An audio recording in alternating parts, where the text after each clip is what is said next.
প্রিয় দর্শক, আসসালামু আলাইকুম। দর্শক, আপনাদের প্রীতি ও শুভেচ্ছা জানিয়ে শুরু করছি আমাদের আজকের প্রতিবেদন। তো দর্শক, আজকে আমরা এক অসহায় চঞ্চলা মেয়ের জীবনের গল্প তুলে ধরব, যার নাম হচ্ছে শিমলা। শিমলা গরিবের ঘরের মেয়ে। শিমলার বাবা নেই, মাও নেই, থাকে চাচির কাছে। তারপরেও শিমলা দুঃখ কষ্টে বলার জন্য সবসময় নিজেকে হাসি খুশি রাখে।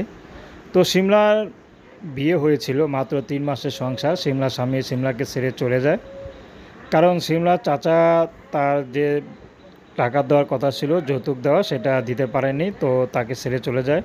কিন্তু শিমলা কখনো ভাবেনি যে তার স্বামী তাকে এভাবে ফেলে চলে যাবে, কারণ শিমলা তার স্বামীকে প্রচণ্ড ভালোবাসতো এবং প্রচণ্ড ভালোবাসা দিয়েও ছিল। কিন্তু শিমলা স্বামী ভালোবাসা চাইতে টাকা পয়সাটাই বেশি প্রাধান্য দিয়েছে।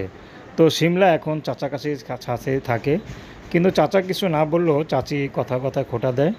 জপয়া মেয়ে, জন্মের পরে বাপ মাকে খেয়েছে, তো এখন বিয়ের পর স্বামী চলে গেল, তো এখন না কি ক্ষতি হয়। তো শিমলা খুবই কষ্ট পায় তার চাচির কথা শুনে, কিন্তু তার চাচিকে ছেড়ে রেখে যে অন্য কোথাও চলে যাবে, সে যাওয়ার জায়গাটাও নেই। মেয়ে মানুষ, কখন কি হয়ে যায়, তার মধ্যে ইয়াং মেয়ে। তো শিমলা এখন ইউটিউবে এসেছে, যদি ভালো একটা মানুষ পায় তাহলে বিয়ে শাদী করবে, সে যেমনই হোক। তো প্রেম ভালোবাসা, সাহায্য সহযোগিতা, বিয়ে শাদী করা একান্ত আপনাদের ব্যক্তিগত ব্যাপার। আসুন আমরা 5 ওয়াক্ত নামাজ পড়ি, দেশের সেবা করি।